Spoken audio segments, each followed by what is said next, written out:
everyone. So I'm Matt Smith, I'm Digital Comms Manager at Policy Exchange. So I started Policy Exchange as a comms intern back in, oh yeah, of course, my presentation, that'd be helpful. Could you mind just of course. Cheers. So I started as a comms intern back in 2009, is the second one. And then I became a full-time employee there in 2010. So what's been really interesting about the whole experience is that I sort of started right as innovation in the sort of think tank communication sector was taking off. So when I started, you didn't see Twitter being used very well. There was certainly no infographics, anything like that. So it's been a really interesting experience to find myself here today to talk to you guys about a lot of the stuff that didn't even exist when I started doing this. You're not that old, Matt. So I just wanted to talk to you about how we've been innovating think tank comms in the past year. And I just wanted to start by the sort of general way in which I see the way I do my work, and that's the sort of value-added principle.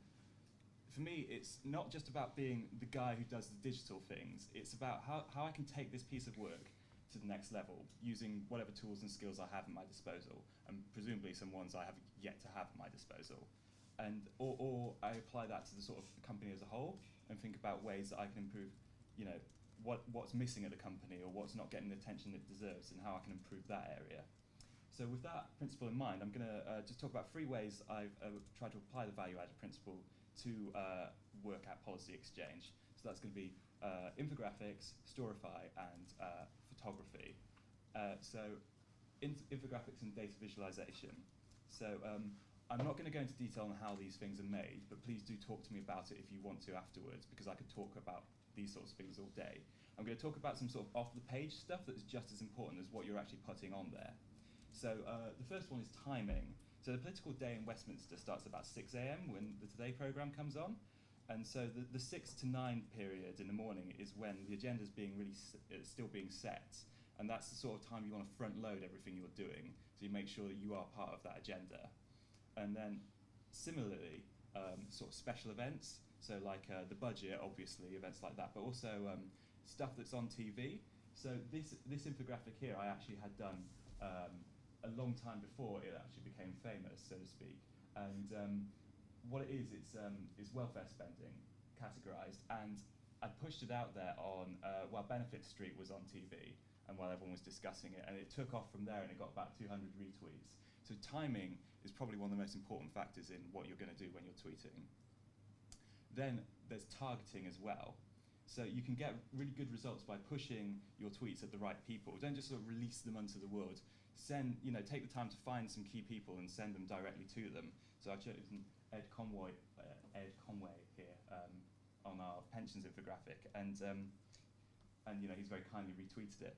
Just because you sent a press release to a journalist doesn't mean that you shouldn't target your Twitter work at them as well, because they may decide not to run that article in their newspaper, but it costs them nothing to retweet your work if they think it's interesting. And if you've chosen the right people, that can really help you out quite a lot. And then finally, phrasing, or as I've got it down here, when is an infographic not an infographic? And the answer is never. It is always an infographic. So people may have seen Nesta's Stian Westlake criticising the think tank industry as a whole for calling things infographics that he doesn't consider to be infographics. What I would say is, don't listen to that. Always call it an infographic, and I've got the data up there, the very most important reason why. I released an infographic in a series of 6 pieces, and I called them flashcards because it seemed like a good idea at the time. And then the whole combined thing is an infographic, and as you can see, you get a sort of a 10-fold increase in viewership just by saying the word infographic.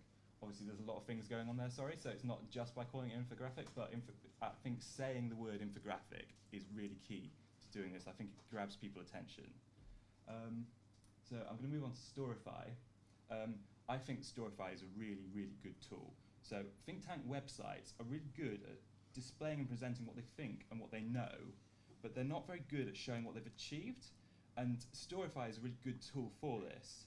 So whereas on the website, it's a summary of the report, and then almost as a sort of secondary function, you see a little bit about what's done in the news and other materials you might have put around that. But with Storify, it really brings that sort of thing to the fore. And so what we used it for, I've used it not as much as I'd like, but we're going to be doing a lot more with this. So what we've used it for is not just to say what's in the report, but also to emphasise really good media coverage we've been getting. The fact that we've had a really good response, say, to a questionnaire that formed a lot of the basis for the report, and the fact that key people in the sector have directly praised the report. And then if we talk about photography, so this might seem a bit incongruous compared to everything else that's being said here, but one of the sort of unsung success stories of some of the social media work I've been doing at Policy Exchange has been our Flickr account. And I was inspired by WonkComms' own Nick Scott here. This time last year when we held the first WonkComms sessions, he was talking about how good Creative Commons images were. So I immediately went back to the office and I made our entire archive Creative Commons. Since that point, Policy Exchange photos have been viewed 215,000 times, and people are really distributing them as a result. I was on Wikipedia the other day and I noticed that a lot of MPs' pages, this wasn't me by the way, a lot of MPs' pages have had extra pictures added about them, and they're all Policy Exchange ones as well. So it's nice to see the logo all over Wikipedia. And you also find that a lot of specialists in trade media, like the THE and Inside Housing, organisations that don't have the money to hire their own photographer or access to sort of stock footage, they will use this stuff a lot as well. So that's been a really good tool for helping enhance our branding as a sort of place that can attract and host really important speakers. So if you're thinking of doing something differently in WonkComms, what would I say to you? It's pretty simple. Just go ahead and do it, because it will literally be your best piece of work. So that infographic there, I know Leonora's seen in real life, it's ginormous, but it was an area I didn't think we weren't doing as well as we could have done in terms of actually displaying Policy Exchange impact in a way that people could understand and see how much of it there was. And so, it was a passion project basically, and I'm really glad I did it, because it got 800 views on its first page. I see it getting held up as an example of think tank impact in general, and it's actually led on to further work for me. So I'm now doing an expanded piece of work on Policy Exchange impact that's going to be even more detailed, and hopefully I'll be able to share that all with you within the next couple of months. If you're looking to do a big innovative project, I would just say look for the gaps, both in the industry and within your company.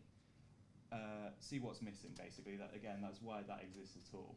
And I'd say you're better off trying to do a few big things well than trying to constantly innovate a lot of smaller things.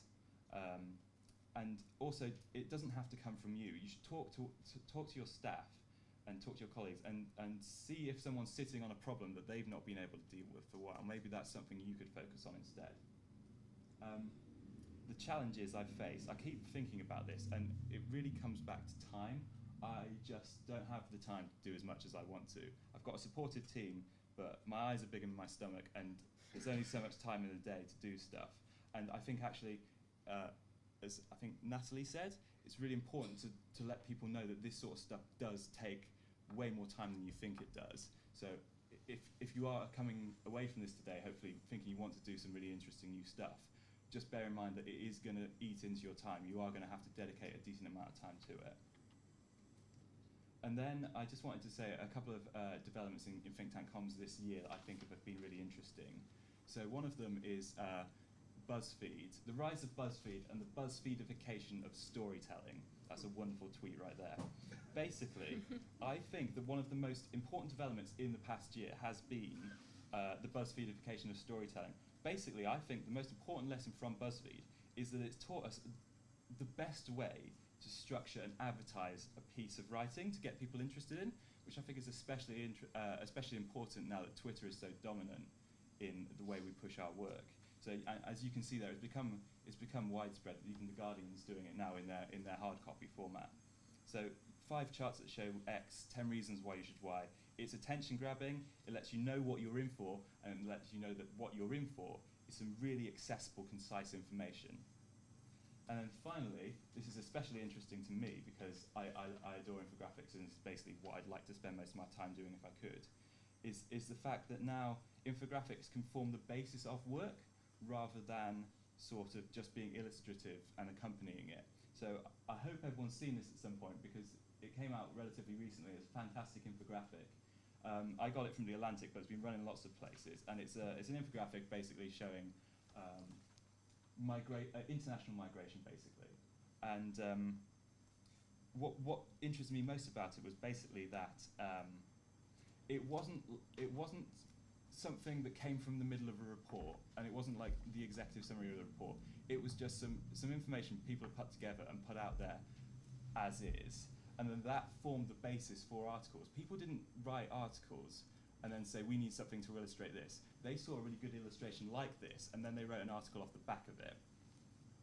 So yeah, so that's it for me, basically. Great. Thanks, everyone. Brilliant. Thank you very much, Matt.